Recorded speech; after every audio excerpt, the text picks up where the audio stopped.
South Africa star hitter David మిల్లర్ను లక్నో జట్టు విడుదల చేయడంతో ఈసారి వేలంలోకి వస్తుంటే లాస్ట్ సీజన్ ఇతనికి పెద్దగా కలిసి రాలేదు.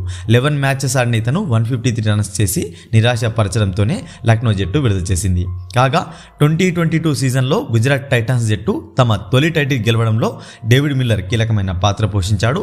ఆ సీజన్లో 16 మ్యాచెస్లో 481 రన్స్ చేయగా ఫినిషర్గా మంచి గుర్తింపు తెచ్చుకున్నాడు.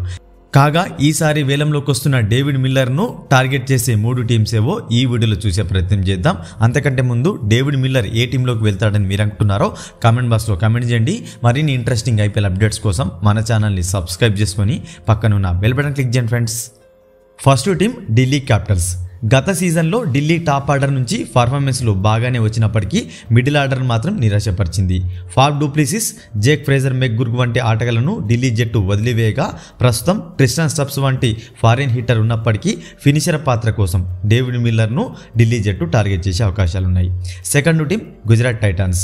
గత సీజన్లో టాప్ ఆర్డర్ పైన ఎక్కువగా ఆధారపడిన గుజరాత్ జట్టు హార్దిక్ పాండ్యా ఎంఐకి వెళ్ళిపోయిన తర్వాత ఫినిషర్ రోల్ని ఫుల్ఫిల్ చేయలేకపోయింది.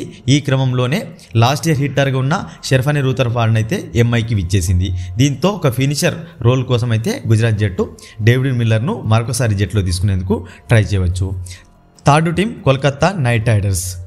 రసెల్ వంటి స్టార్ ఫినిషర్ని దూరం చేసుకున్న కేకేఆర్ జట్టు అతనికి రీప్లేస్మెంట్గా ఫినిషర్ పాత్ర కోసం మిల్లర్ని కొన్ని అవకాశాలు ఎక్కువగానే కనిపిస్తున్నాయి.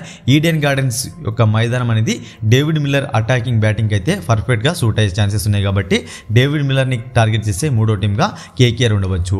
ఈసారి వేలంలోకి వస్తున్న డేవిడ్ మిల్లర్ ఏ టీంలోకి వెళ్తాడని మీరు అనుకుంటున్నారో కామెంట్ బాక్స్లో కామెంట్ చేయండి. మరొక ఇంట్రెస్టింగ్ ఐపీఎల్ అప్డేట్తో మీ ముందుంటాను ఫ్రెండ్స్.